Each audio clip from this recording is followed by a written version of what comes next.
Hello, this is Edward. Before we get started with this episode, a little bit of housekeeping. Wanted to let you know that this episode was originally recorded in the fall of 2024. And since the recording, Todd's book, Calico Kids Returns, has been released and has been getting fantastic reviews. You should check it out at his website at todddowning.com.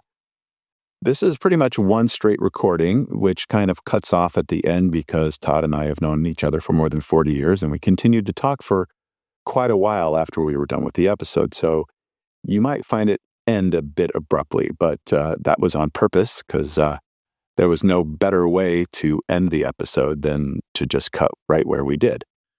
So thank you for listening. Thank you for your patience, and enjoy the episode.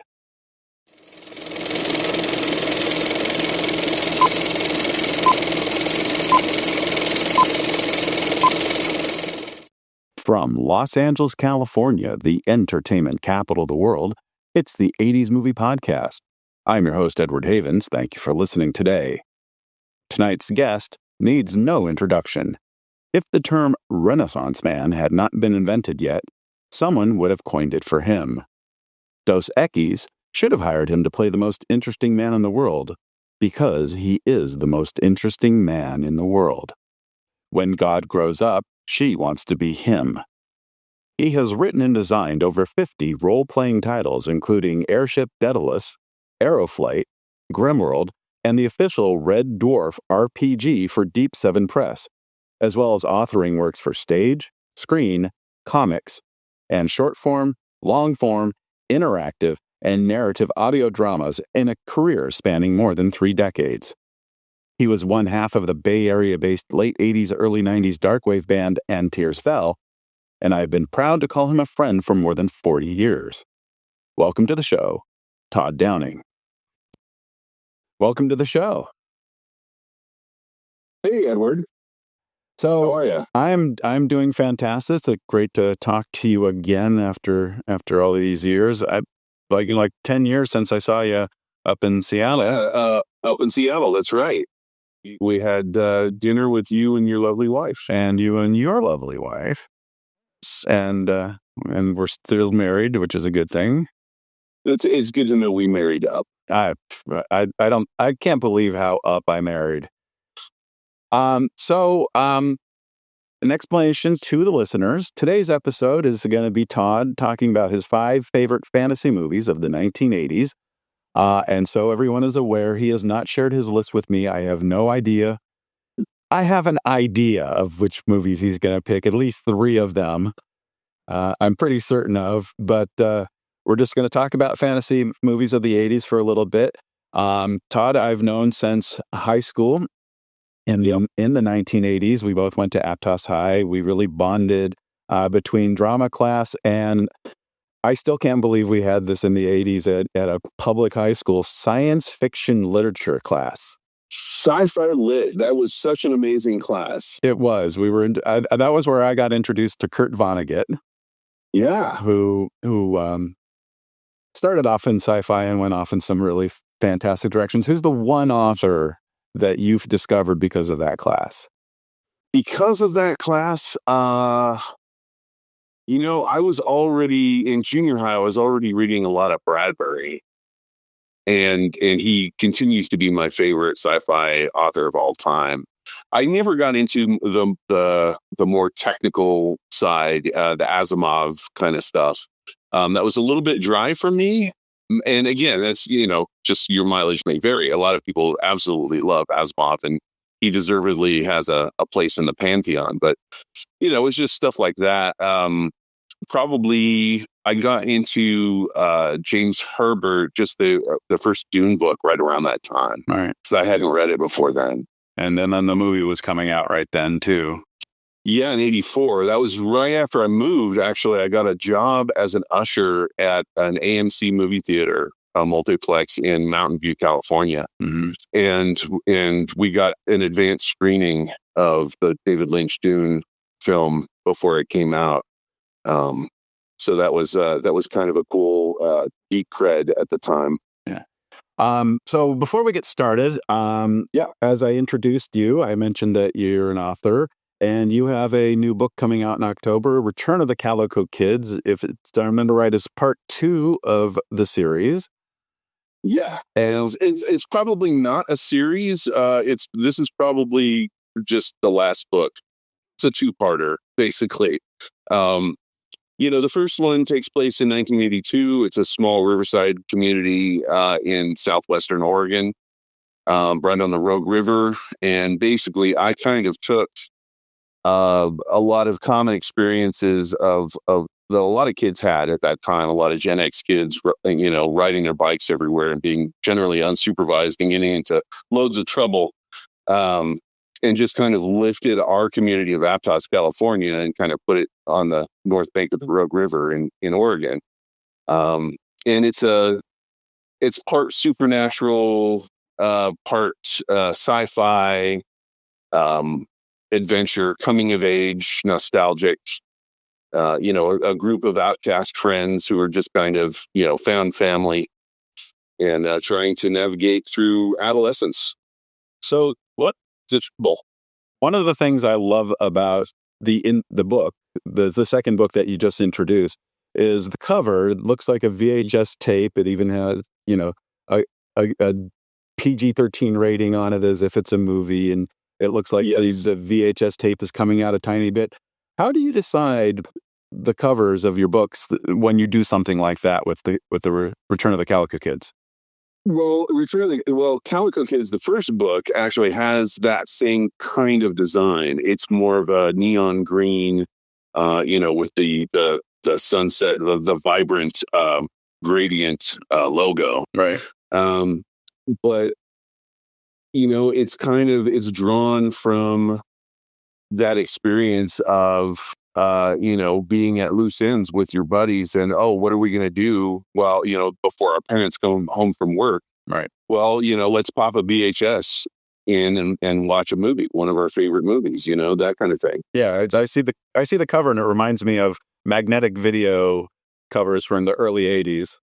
Exactly. That's exactly what the vibe I was going for. And I get a lot of comments on it. There's people are picking up the book, and the dimensions of the paperback are very close to a VHS cassette. Mm-hmm.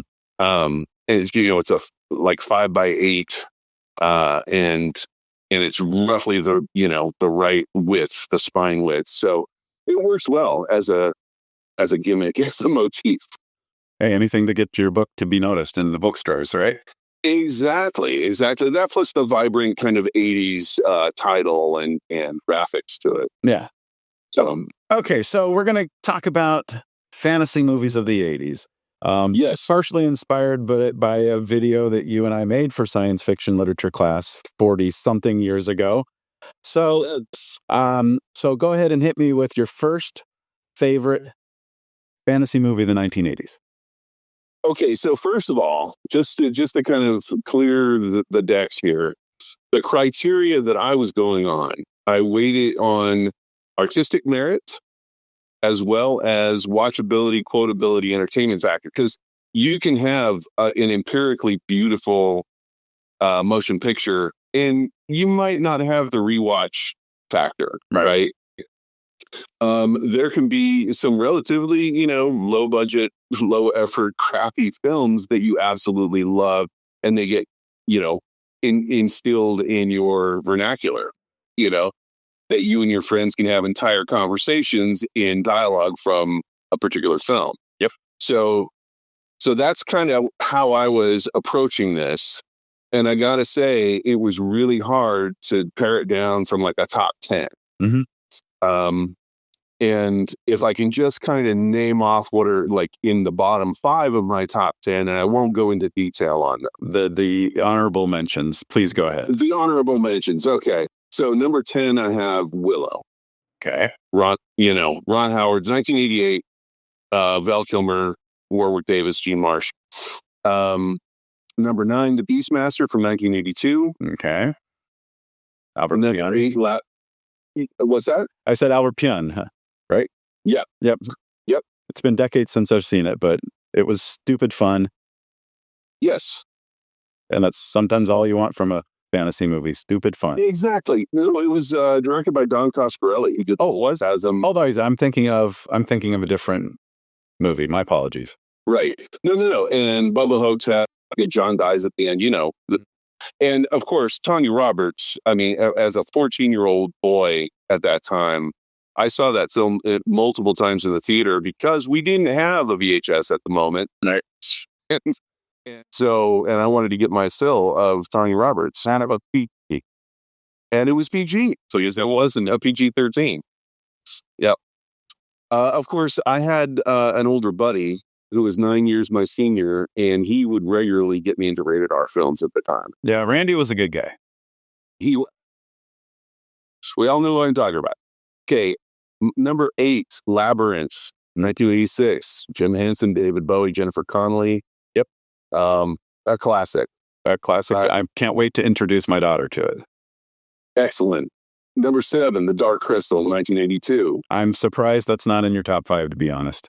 I am too, except when I get to the top 5, you realize that a lot of them are more weighed on the rewatch quotability factor. Right. It is obviously top 10 and is deservedly in the top 10. 1982, let me just a quick aside. Holy shit. What a year. Right. For genre films. Right. Yeah. Number 6, Legends from 1985. Mm-hmm. Specifically the director's cut with the Jerry Goldsmith score, even though that was not the one to be released in the US. Right.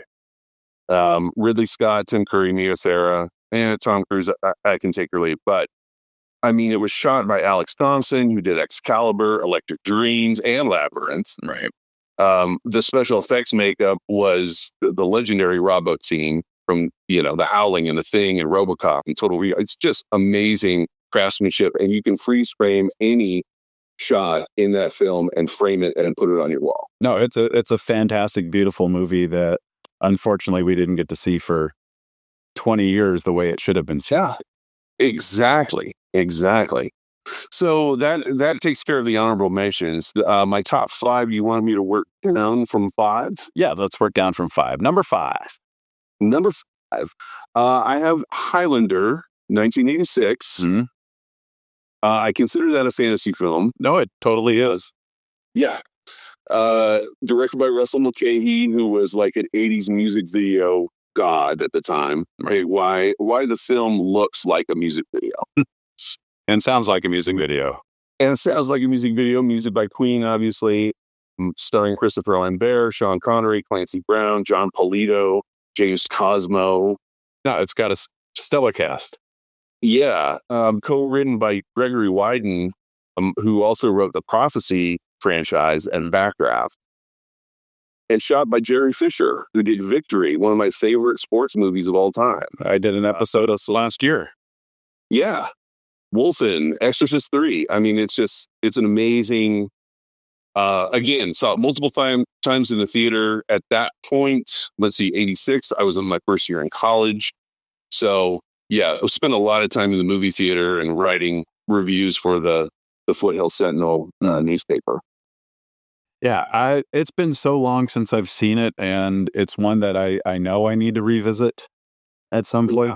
But I just remember the visuals being so striking, especially when, they're out in the Highlands, and it's just the way that they shot the film.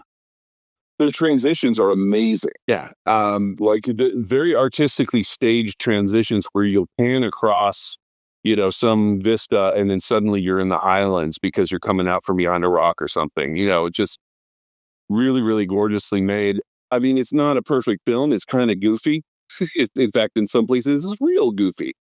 But it's just fun. It's a fun popcorn movie, and is well made. I mean, Sean Connery trying a Spanish accent. Oh God, is worth the price of admission alone. And then to see him in these little, proto pirate outfits. Yes.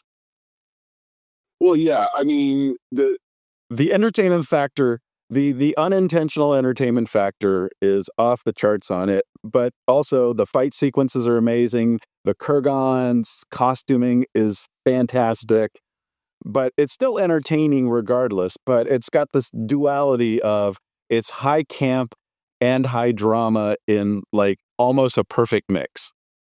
Exactly. And there's a supernatural aspect to it. And you brought up the accents, and I need to take a quick aside. Casting a French actor as a Scotsman trying to do a Scottish accent opposite a Scotsman playing an Egyptian Spaniard doing a Spanish accent. So meta. It's Inception right there. Yeah. So many layers. Moving on. Sure. Number 4, Excalibur, 1981. I knew it. John Boorman, of course, delivering Zardoz, Exorcist 2, The Heretic, he had just come off of. Got a great British cast: Nigel Terry, Helen Mirren, Nicole Williamson, Gabriel Byrne, Liam Neeson, again, really well for him. Patrick Stewart, Kieran Hines, Nicholas Clay, Shuri Lungi. I mean, it's just... It's one of the best casts of a movie from the early 80s. And just everything about Boorman was such a great filmmaker. And the way that the whole film is put together with the effects and the Yes. and just the costumes, and it feels like somebody traveled back in time to Arthurian days and just made a movie. Right. And it looks like, so it's based more on the romantic idea of Arthur and the legends, Right. more so than any kind of historical look at the character, because it's really an amalgam of a character, right? If you look at the legends and things like that, so it's almost like you took, Sir Thomas Mallory's Le Morte d'Arthur and put it on the screen, Right. because they're wearing armor that is not appropriate to a real Arthurian time period and that kind of thing, but it's just absolutely gorgeous. And it's almost like a Wagnerian opera, right? It's in fact, the presentation, the entire presentation, score and all, they use Wagner music cues. They use Karl Orff, Carmina Burana. It's very operatic. The presentation, the acting style is over the top. Everybody's shouting. It's just...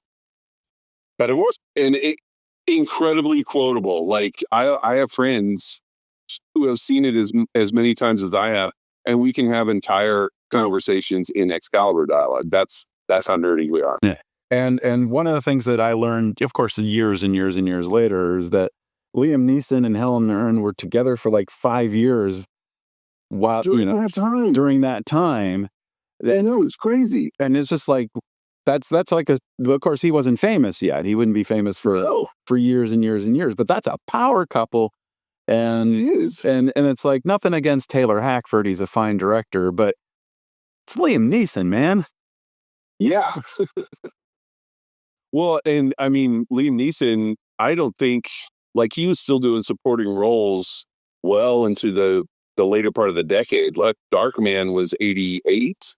Dark's in 90. That Darkman was 90. And the reason but he was in The Bounty in 84. Right. And he was in Suspect with Cher in 87. Right. He was the homeless suspect.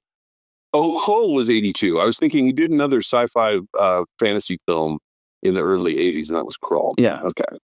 Yeah, but the reason I remember Darkman was in 1990. If I can veer off for just a second, when we used to do the screenings for Oingo Boingo, we'd trade backstage passes for. The last time I did it for them before I moved back to Los Angeles was in 1990, because I moved to a few months after that.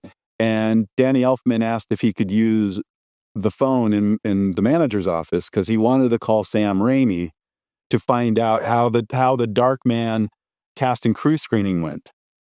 Oh, wow. And then the kicker was, if I get a hold of him, do you want to talk to him? And it's like, I'm what, 22 at the time? Do I want to talk to Sam Raimi? Yeah, you agree. Yeah. Yeah, but I guess he left a message on the on his machine and said, I guess he's still at the after party. because even though it was like 1 a.m. and we should be watching whatever we were watching that night after the concert, but yeah, just like, do I want to talk to Sam Raimi? Yeah. It's awesome, man. Yeah, but it didn't happen, so it's just a good story. Yeah. No, it's a good one to have in your pocket. Yeah, but yeah, but just the man's career and how he could, he's like 14th build in Excalibur, but then you see him, and it's just like, how did he not become a star much quicker? Out of the gate, right? Because I mean, the stuff that they gave me, he was freaking Sir Gawain in Excalibur, and I mean, there's a whole subplot of him accusing Guinevere of adultery, and what, having to have the trial by combat, and the whole reason that Percival gets knighted. So yeah, he's got some stuff to chew on there, and he's actually among the lesser kind of how do I want to say this? I mean, these are all amazing British actors and Irish actors who were basically let off the leash by Boorman, and it's a very operatic delivery that they all have. But somehow Neeson manages to pull it back enough so that it's right at the top, but it's not completely over the top, right? Yes. Absolutely. So we moving on to number 3. I have The Princess Bride, 1987. Rob Reiner. It's a classic. It's always on TV now. Carrie Elwes, Mandy Patinkin, Robin Wright, Andre the Giant, Christopher Guest, Chris Sarandon, Wallace Shawn, Peter Falk, Fred Savage, Peter Cook, Carl Kane. It goes on and on and on. Bill Hader still, yeah. Written by William Goldman, adapted from his own novel, right? Shot by Adrian Biddle, who did Aliens, Willow, Thelma and Louise, The Mummy, 1999's version. The only thing with The Princess Bride, and as much of a feel-good movie as it is, and I can quote it front to back, I've never been a fan of the synthy Mark Knopfler score. It sounds like a web series, like a fantasy web series. It's kind of a low budget kind of score. Yeah, it sounds like it should be for a canon film instead of a Rob Reiner film. Not knocking Mark Knopfler. I think it was kind of coming out of his comfort zone with Dire Straits, but I mean, that's, for me, that's the only drawback, and it's a small criticism. Oh yeah, I can tell you the last time I saw Princess Bride, they actually, here in Los Angeles now, they're starting to show movies at the Hollywood Bowl. That's fantastic. And so a couple years ago, I can't remember if it was pre-pandemic or after the pandemic, or the major first part of the pandemic, but there were 18,000 people laughing and clapping and quoting. 18,000 people saying, my name is Inigo Montoya, you killed my father, prepare. 18,000 people quoting it perfectly at the same time was absolutely a highlight of being a movie lover. Yes. And I don't know if I'll ever want to watch it again, because it's never going to get taught. That's never going to get taught. But it's such a fantastic movie. It's perfectly paced. Every role is perfectly cast. Robin Wright, oh my God, she's arguably the most beautiful woman in the world at the time. Yeah, arguably still the most beautiful woman of those. Yes, she's definitely up there. Yeah, but just every single role is note perfect. And if you look at it, I mean, if I remember right, it's like not even 100 minutes long. It's a rather, if I'm remembering, I don't know what the runtime is. Yeah, I'll have to look it up real quick. But it's just, the movie is just everything. I can watch it so many times. I can quote it ad infinitum. When I'm watching it, sometimes I can't remember every line. Yeah. But an hour and 38 minutes. It's not even 100 minutes. That's how good of a movie it is. It tells a complete story with energy and excitement and drama and romance and all of this stuff, and the kissing. Yeah. Is it kissing book? Yeah, is this a kissing book? And Peter Falk, oh man, I actually just watched Wings of Desire 2 nights ago. Yeah, you were posting about that on Threads. Yeah, because my dad's from Cleveland. He spoke German before he spoke English. He's like 8th generation Cleveland German. And it's like, okay, well, here's one of the best movies of the 80s, and it's in German for the most part, so he should enjoy it. And he was like, this is the most depressing movie I've ever seen. Not to get sidetracked too much, but just like every movie in the 80s that had Peter Falk, even the bad ones, he just brought an energy that is so unique to him that you can't just help but go with it, whatever he's doing. And right.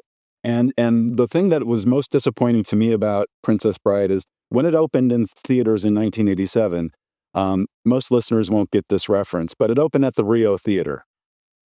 Right. Because in Santa Cruz, there were, for my listeners, a bunch of theaters, and the Rio was like the big theater in town. It sat almost 1,000 people.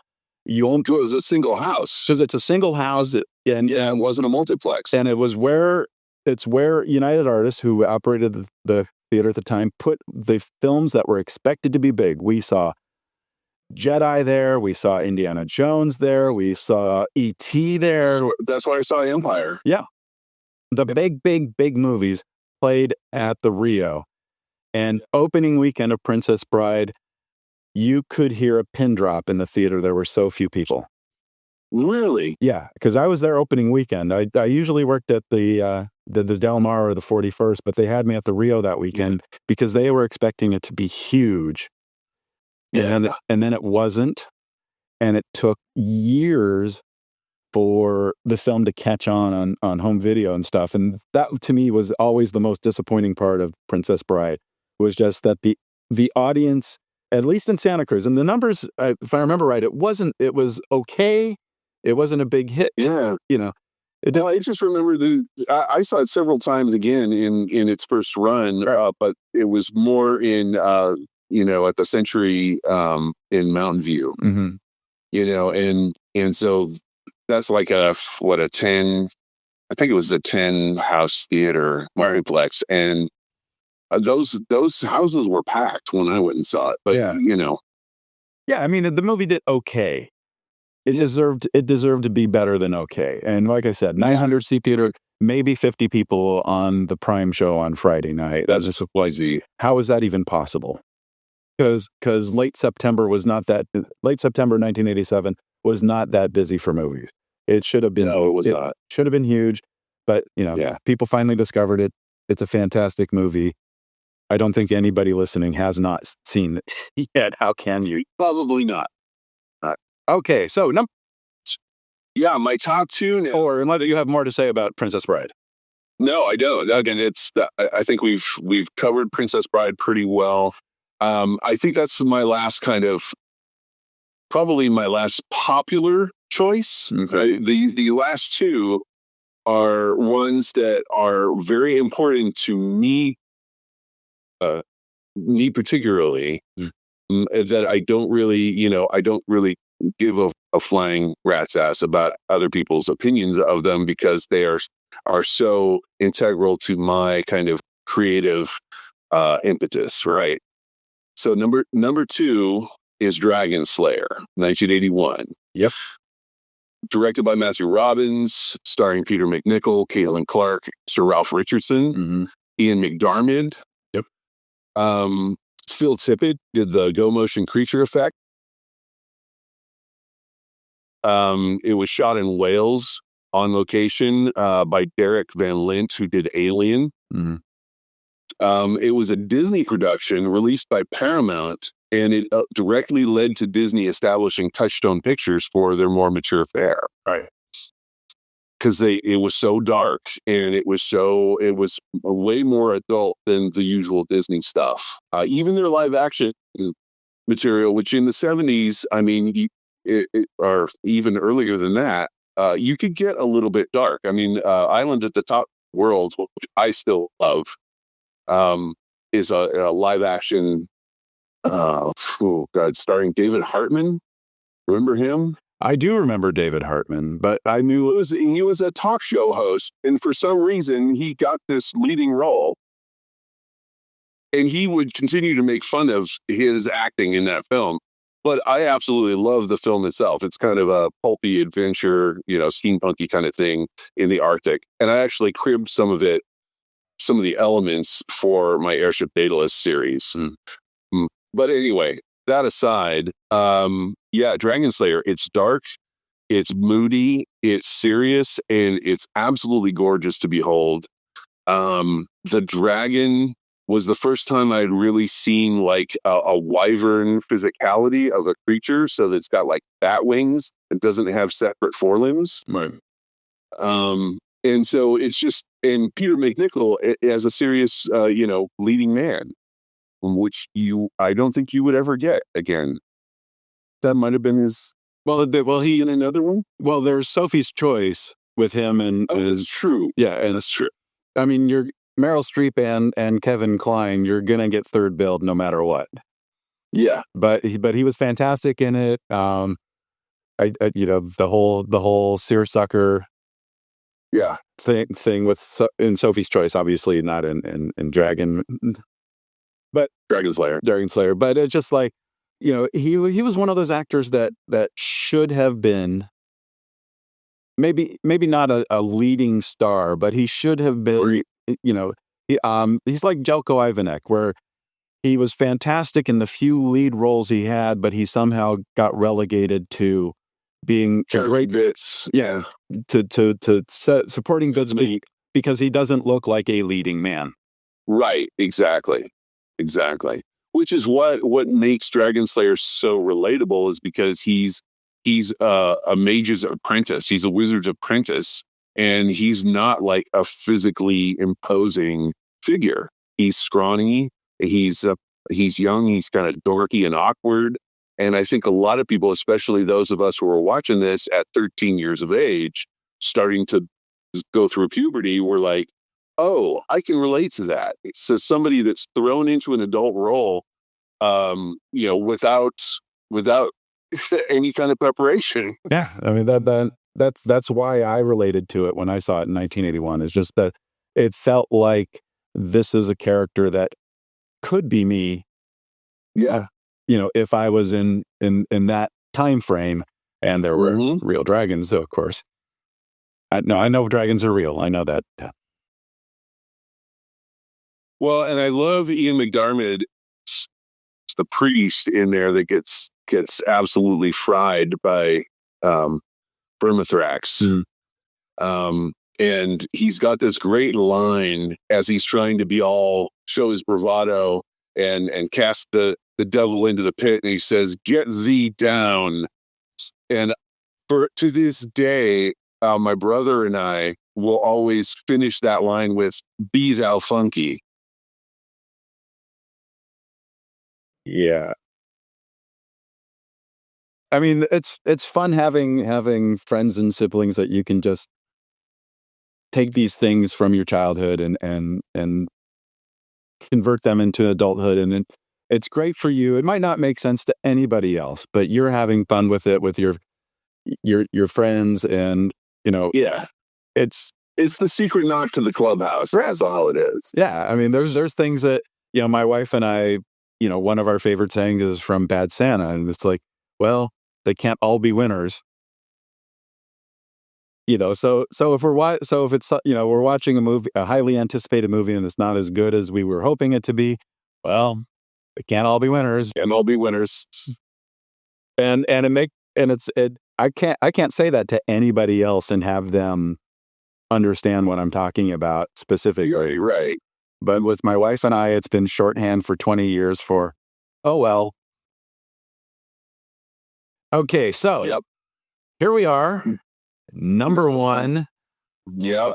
And what this is going to be. Well, depending on your definition, I mean, in a sense, I'm thinking it might be the Road Warrior. Because I don't consider Road Warrior fantasy. To me, is apocalyptic sci-fi. Okay, because I don't really because I consider it more fantasy than sci-fi. specifically because, well, for me, it's like, this is probably going to be the reality in 50 or 100 years. I don't really see it as fiction. I see it as science fact before the fact. Right. Well, science fiction is just kind of No, I get where you're coming from, but for me, as much as I love Road Warrior but for me it's not, I don't see it as fiction. I just see it as fact that hasn't happened yet. yeah. Well, I mean that's the whole post-apocalypse genre. Okay, so then number one, I'm gonna guess the second time I'm gonna guess Time Bandits. No. Really? Jeez. Yeah. Wow. Wow, I can't believe I actually stuck. I feel like Joey Gallo right now, striking out. Okay. Because it's not on a lot of people's, I feel like it's not a lot of people's, most watched, but it's 1982's Conan the Barbarian. Okay, that makes sense. It's, John Milius with a script by Milius and Oliver Stone. Yeah.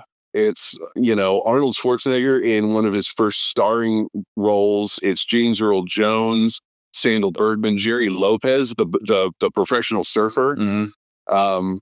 Max von Sydow. Yeah. Mako.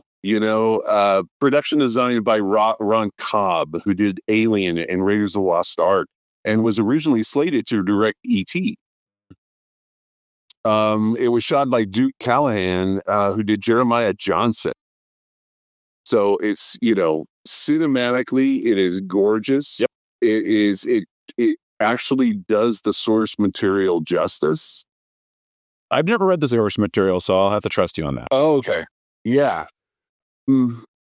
Yeah, I actually came to the source material after I saw the film, and I didn't get into the character of Conan until much later. Marvel Comics had a Conan adaptation in the 70s. Right. And some of my friends had the Miko action figure, but I didn't really go on to Conan until much later and started getting more into the pulp literature of the 20s and 30s. And so Robert E. Howard, became a destination on the list of those what I call the old masters of pulp. Right. Yeah, it's just, I remember when we were growing up, we used to go to Atlanta's Fantasy World. At a legendary comic book store that's featured in Lost Boys. Yes. And I would get, of all my comics, I would constantly see Conan, the comic, on in the front shelf, like the way that the store is set up. There was the most important shelf was right across the street, right across the way from the cashier station. And then there were all these other books hanging on wires and, in bins and stuff like that. And I always saw Conan, but first I never got into Conan. And actually, to be completely honest, I still haven't. I know I probably should as an 80s kid, but I never did. But I would, because I was collecting Star Wars, Rom the Space Knight, right, and a bunch of. I was more of a science fiction than fantasy kid. Yeah. So that's why I took the science fiction lit class, because it's like, oh, that's an easy A. Yeah. Well, they didn't offer a fantasy lit class. It was like we covered a multitude of genres in that sci-fi lit class. Yeah, we did. Yeah. But yeah, I mean, Conan, it's an amazing narrative. The director's cut is even better because it solves an issue with the end kind of falling flat. Right. I really, really love the director's cut. And honestly, listening to the commentary track with Milius and Schwarzenegger is worth the price of admission alone. It is hilarious. Wow, I mean, Milius alone probably would be hilarious. Yes. Yeah. I mean, talk about being absolutely freaking a mad genius, emphasis on the mad. Yeah. Yeah. So I have to be completely honest. I am surprised that Time Bandits is not on your list. It would be in my honorable mentions, and I did love it back in the day.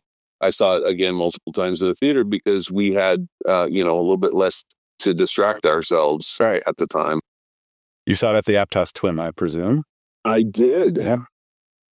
That's where, again and again. yeah, that's where I saw it. I actually hadn't moved to Santa Cruz yet. My mom was living there with my stepdad, but I hadn't moved to Santa Cruz yet. But when I came to visit them in 1981 for Thanksgiving, they were like, "What do you want to do?" And it's like, "Oh, let's go. There's a movie theater literally on the other side of the freeway." Mm-hmm. And I loved going to the Aptos Twins when we were living in Aptos because I could literally walk across the train trestle and the theater's right there. I didn't have to go all the way down to Seacliff and back over again. Right. Instead of walking a mile and a half to the theater, I could walk 900 feet. Exactly. And they had the larger house, and then they had a smaller house. Yeah. And you could go to a lot of parents did this on Saturdays. They would run like Disney bills that would be a feature. They would do like a Davy Crockett episode or some nature documentary, and a couple of shorts. And you could sit through the entire program multiple times on one admission with the refillable popcorn tub. I mean, it was a budget parents' wet dream because you could drop your kids off again unsupervised. Yeah. I mean, yeah. And that theater, like I can tell you, I saw Tron there. Oh yeah. And on that big huge screen. That was probably, I think that was the second biggest theater in Santa Cruz at the time. Yeah. And now it's, I saw Star Trek Wrath of Khan there. So did I. And in the big house. In the big house. Yep. Yeah. I've grown up in that. I am going to do a Santa Cruz in the 80s episode someday. Of the movies that were made there. I've kind of talked about it a little bit in various episodes, but growing up in Santa Cruz in the 80s with all of it was a unique place. It was a unique place. It was kind of a magical time. Very, again, and I kind of addressed this in my foreword in the first Calico Kids novel, is that, I don't want to be saccharine about it. I don't want to make readers think, oh yeah, the 80s were great, because they often weren't. There were a lot of problems that we were dealing with, and we found ourselves escaping and being in our heads a lot of the time. Right. And so, hopefully people will get that, take away from that, in what you do in looking back at that decade and the film and the various art forms, and what I do in my writing is very much the same thing. It's just kind of presenting a take on the world that was, without trying to necessarily put a polish on it. Yeah. I mean, one of the things I'm trying to do with the show is not be nostalgic. I mean, sometimes you just can't help it.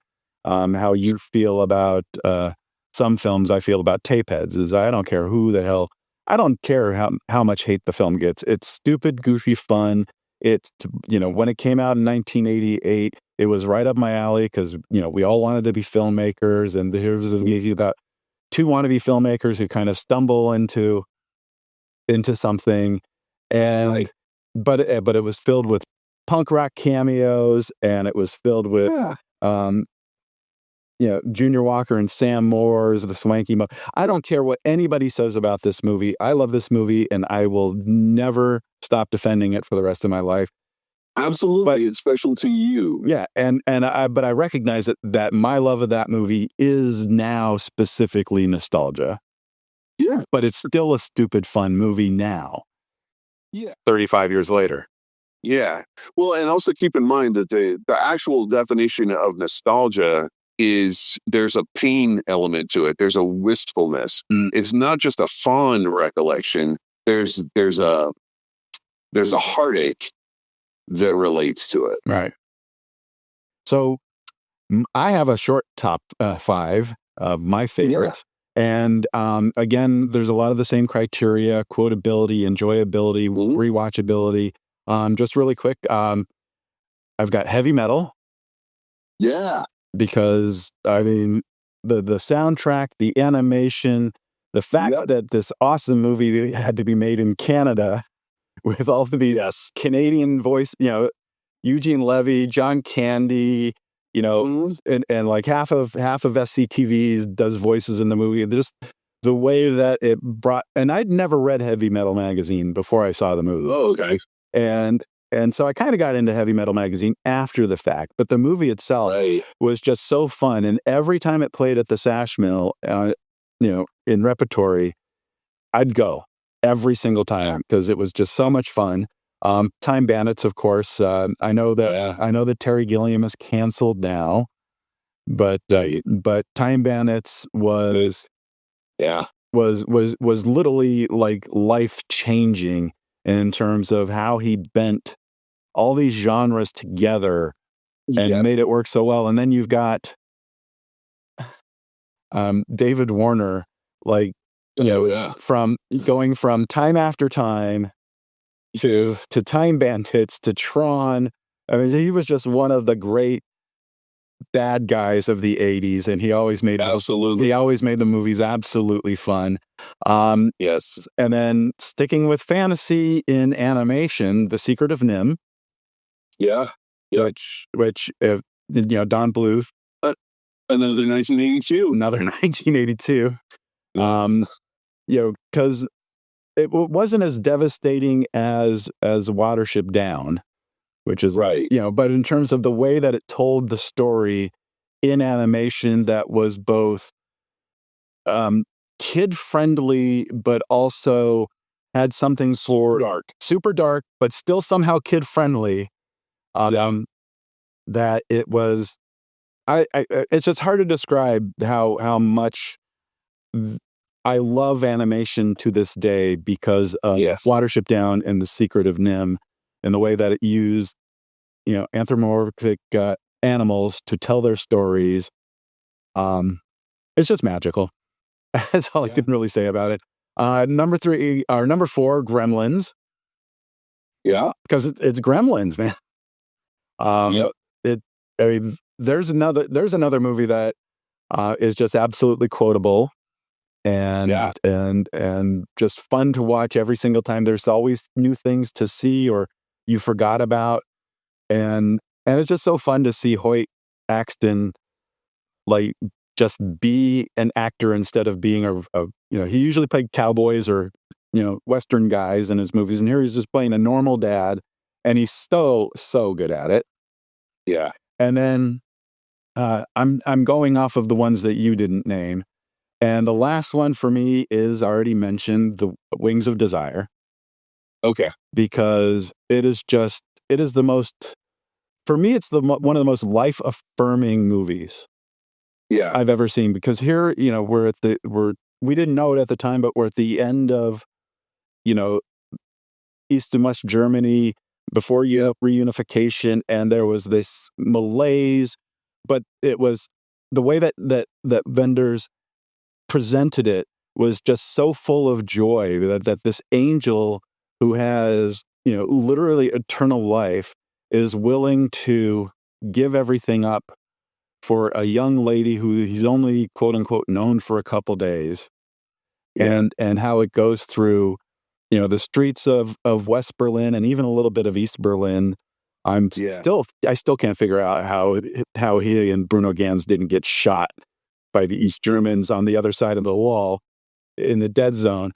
But and Solveig de Martin was just heavenly as a trapeze artist. It's so sad that she died so young, but I can watch Wings of Desire literally monthly and never get tired of it, even though, and then you got Nick Cave playing a couple songs, and the story literally stops so you could listen to Nick Cave be Nick Cave in his earliest days. And, and it's like, if there was ever a guy that could have been the next Tom Waits, it was Nick Cave in the late 80s before he, and to a certain point, he still could be.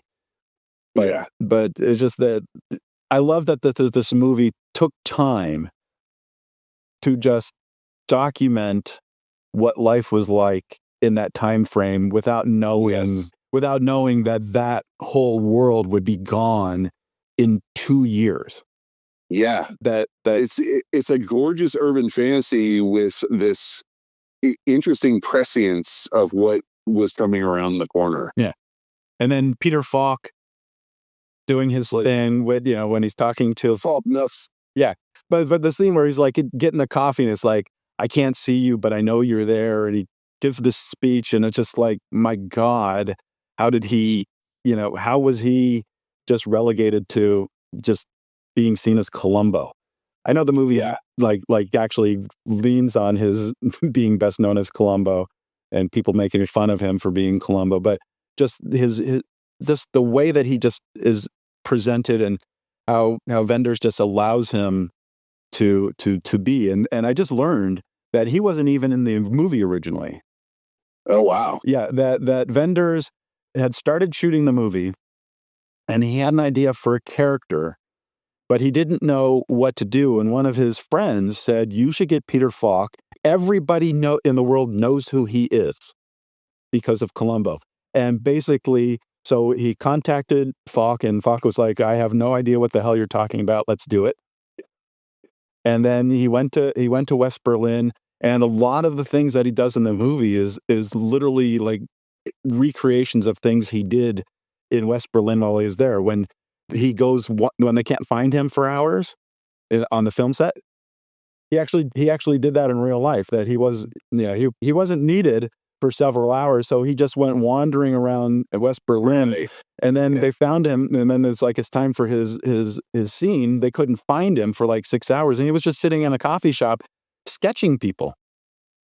So like all of Peter Falk's role was basically him being him while experiencing the making of this movie.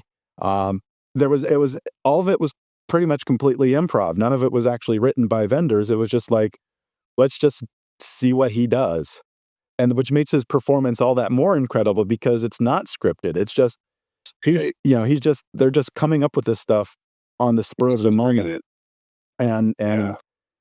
and of course, that leaves off films like Beetlejuice Sure. Yeah. and Bill and Ted, which is, definitely Right. fantasy.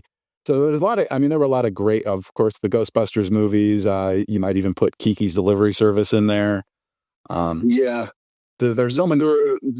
There are so many, and to be honest, Ed, I totally even gloss over adding in any animation into my list at all, and I'm kicking myself now because Ralph Bakshi and Frank Frazetta collaborated on a feature in 1983 called Fire and Ice. Yep. Which is, it's kind of a typical sword and sorcery, loincloths, But it's done in the Ralph Bakshi way. Yeah, it's beautiful. really gorgeous. It's absolutely beautiful because, you know, his movies in the 70s and 80s, when he was doing all that rotoscoping, trying to bridge live action and animation, was like Wizards was Yeah. was just, but American Pop is my favorite movie of his, but you wouldn't call that fantasy. Right. So uh so that was a fantastic list, Yeah. and I greatly appreciate you coming on today. Absolutely. It And was a lot of fun. it was a lot of fun. I hope it was fun, half as fun for the audience as it was for us. Because, again, we've got that familiarity that our audience doesn't have with you. Right. And Right. and there's so many things, our lives in the early 80s, having our fake band that kind of spurred on like several musical things, like Beach becoming the first person to ever put music on the internet back before most people had even heard of the internet. I mean, the way that our lives have Formative. yeah, and All of it was formative. yeah, it was incredibly fun because one of the best things about friendship is not just having people to hang out with, but taking things from your friends that inform you as a person. I said it on Threads a couple weeks ago. I honestly have no idea who I would be without you and Beach and Rhodes.